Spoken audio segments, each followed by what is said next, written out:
ಏನಿವತ್ತು ಪತ್ರಿಕಾಗೋಷ್ಠಿಯ ಮುಖ್ಯ ಉದ್ದೇಶ, ಮೂರನೇ ಬಾರಿಗೆ ನರೇಂದ್ರ ಮೋದಿಯವರು ಸಮ್ಮಿಶ್ರ ಸರ್ಕಾರದ ಪ್ರಧಾನಮಂತ್ರಿಗಳಾಗಿ ಪ್ರಮಾಣ ವಚನ ಸ್ವೀಕಾರ ಮಾಡಿದ್ದಾರೆ. ಅವ್ರಿಗೆ ಅಭಿನಂದನೆಯನ್ನು ಸಲ್ಲಿಸೋದ್ರ ಜೊತೆಗೆ ಕರ್ನಾಟಕ ರಾಜ್ಯದಲ್ಲಿ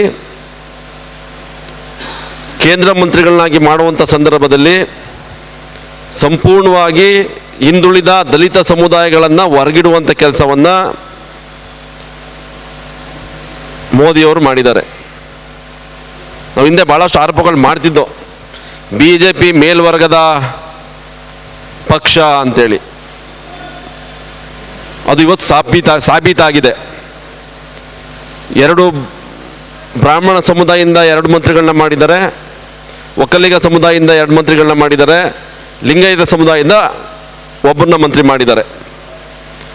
ಇಲ್ಲಿ ಭಾಳಷ್ಟು ಜನ ದಲಿತ ಸಮುದಾಯದಿಂದ, ಹಿಂದುಳಿದ ಸಮುದಾಯದಿಂದ ಅರ್ಹರಿರುವಂಥ ಸಂಸದರು ಆಯ್ಕೆ ಆಗಿದ್ದಾರೆ. ಅದು ಉದಾಹರಣೆ ಹೇಳಬೇಕು ಅಂದರೆ PC ಮೋಹನ್ ಬೆಂಗಳೂರಿನಿಂದ 4 ಬಾರಿ MP ಆಗಿದ್ದಾರೆ. ಹಿಂದುಳಿದ ವರ್ಗ ಸಮುದಾಯಕ್ಕೆ ಸೇರಿದಂಥವ್ರು PC ಮೋಹನ್. ಹಾಗೆ ದಲಿತ ಸಮುದಾಯದಲ್ಲೂ ಕೂಡ ಭಾಳಷ್ಟು ಜನ, ನಮ್ಮ ಗೋವಿಂದ ಕಾರಜೋಳ ಆಗಿರ್ಬೋದು, ಮತ್ತು ಬೇರೆ ಭಾಳಷ್ಟು ಜನ ನಾಯಕರುಗಳು ಗೆದ್ದಿದ್ದಾರೆ. ಅವ್ರು ಯಾರನ್ನೂ ಕೂಡ ಇವತ್ತು BJP ಪಕ್ಷ ಕಡೆಗಣಿಸಿಲ್ಲ. ನಮಗೆ ರಾಜಕೀಯ ಮಾನ್ಯತೆ, ರಾಜಕೀಯ ಅಧಿಕಾರ ಸಿಗ್ತಾ ಇಲ್ಲ. ದಲಿತರು ಕೂಡ BJPಗೆ ಊಟ ಹಾಕಿದ್ದಾರೆ, ಹಿಂದುಳಿದರು ಕೂಡ BJPಗೆ ಊಟ ಹಾಕಿದ್ದಾರೆ.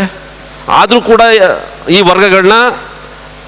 ವರ್ಗಗಳಿಗೆ ಪ್ರಾಮುಖ್ಯತೆಯನ್ನು BJP ಕೊಟ್ಟಿಲ್ಲ. ಯಾಕೆ ಅನ್ನೋದು ನಮ್ಮ ಪ್ರಶ್ನೆ. ಹಾಗೆ ಹಿಂದುಳಿದವ್ರದ್ದು ದಲಿತರು ಮತಗಳು ಬೇಡ ಅಂತ ಹೇಳ್ಬೇಕಾಗಿದ್ದಾಗ, ನೀವು ಮತ ಕೇಳ್ಬೇಕಾದ್ರೆ ದಲಿತರು, ನಾನು ಹಿಂದುಳಿದ ಪರ, ನಾನು ದಲಿತರ ಪರ ಅಂತೇಳಿ ನೀವು ಭಾಷಣ ಹೊಡಿತೀರಿ ಬಂದಾಗ, ಆದರೆ ಅಧಿಕಾರ ಕೊಡುವಂಥ ಸಂದರ್ಭದಲ್ಲಿ ಈ ವರ್ಗಗಳನ್ನ ಗಣನೆಗೆ ತೆಗೆದುಕೊಳ್ಳೋದಿಲ್ಲ. ಇದೊಂಥರ ಸ್ಯಾಡಿಸ್ಟ್ ನೇಚರು BJPಗೆ, ಒಂದು ಸ್ಯಾಡಿಸ್ಟ್ ನೇಚರ್ ಇದೆ BJPಗೆ. RSS ಮೋಸ್ಟ್ಲಿ ಇದಕ್ಕೆ ಅವಕಾಶ ಕೊಟ್ಟಿಲ್ಲ. ದಲಿತರಿಗೆ ಹಿಂದುಳಿದವ್ರಿಗೆ ಆಗೋದು ಬೇಡ ಅಂತ ಕರ್ನಾಟಕದಿಂದ. ಸಾಮಾಜಿಕ ನ್ಯಾಯಕ್ಕೆ ಬೆಲೆ ಇಲ್ಲ, ಸಮಾಜ ನಿರ್ಮಾಣಕ್ಕೆ ಬೆಲೆ ಇಲ್ಲ. ಸೊ ಆ ಕಾರಣಕ್ಕಾಗಿ ನಾವು BJP ಇದು ಖಂಡನಾರ್ಹವಾದಂಥದ್ದು. ಆ ಖಂಡಿಸ್ಲಿಕ್ಕೋಸ್ಕರ ನಾವು ಇವತ್ತು ಈ ಒಂದು ಪತ್ರಿಕಾಗೋಷ್ಠಿಯನ್ನು ನಾವೆಲ್ಲ ಹಿಂದುಳಿದ ವರ್ಗಗಳ ಸಮುದಾಯದ ಮುಖಂಡರ ನಾಯಕರ ನೇತೃತ್ವದಲ್ಲಿ ಮಾಡ್ತಾ ಇರುವಂಥದ್ದು. ಈ ಮೂಲಕ ನೇರವಾಗಿ ಮೋದಿಯವ್ರಿಗೇ ಕೂಡ ನಾನು ನಮ್ಮ ಅಸಮಾಧಾನವನ್ನು, ನಮ್ಮ ಆಕ್ರೋಶವನ್ನು ವ್ಯಕ್ತಪಡಿಸ್ತಾ ಇರುವಂಥದ್ದು. ಇದು ಒಳ್ಳೆಯದಲ್ಲ, ಒಳ್ಳೆ ಬೆಳವಣಿಗೆ ಅಲ್ಲ ರಾಜಕೀಯದಲ್ಲಿ. ಯಾಕೆಂದರೆ ನೀವು ಬರೀ ಮೇಲ್ವರ್ಗಗಳನ್ನೇ ನೋಡ್ತಾ ಹೋದರೆ ನೀವು ಸಂವಿಧಾನದ ಪುಸ್ತಕವನ್ನು ಹಿಡ್ಕೊಂಡು ನಮಿಸ್ತೀರಾ. ಮೊನ್ನೆ ಎಲ್ಲ ಒಂದು ಸಭೆಯಲ್ಲಿ ಇದರಲ್ಲಿ ಸಂಸದೀಯ ಸಭೆಯಲ್ಲಿ ಮಾತಾಡ್ಬೇಕಾರೆ ಅಂದರೆ ಅವೆಲ್ಲ ಬೂಟಾಟಿಕೆತನ ಮೋದಿಗೆ ಇರೋವಂಥದ್ದು. ಬರೀ ಜನರನ್ನು ಮೆಚ್ಚಲಿಕ್ಕೆ ಬೂಟಾಟಿಕೆತನ, ಆಷಾಢ ಬುದ್ಧಿತನ ಅಂತ ಹೇಳ್ತಾರೆ. ಹಂಗೆ ಬೂಟಾಟಿಕೆಯಿಂದ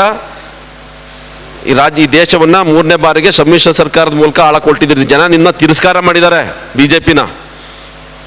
ಬರೀ 244 ಸೀಟ್ ಮಾತ್ರ ನಿಮ್ಗೆ ಕೊಟ್ಟಿರುವಂಥದ್ದು. 400 ಪಡ್ಕೋತೀವಿ ಅಂತ ಹೇಳಿದರು ಮೋದಿಯವರು.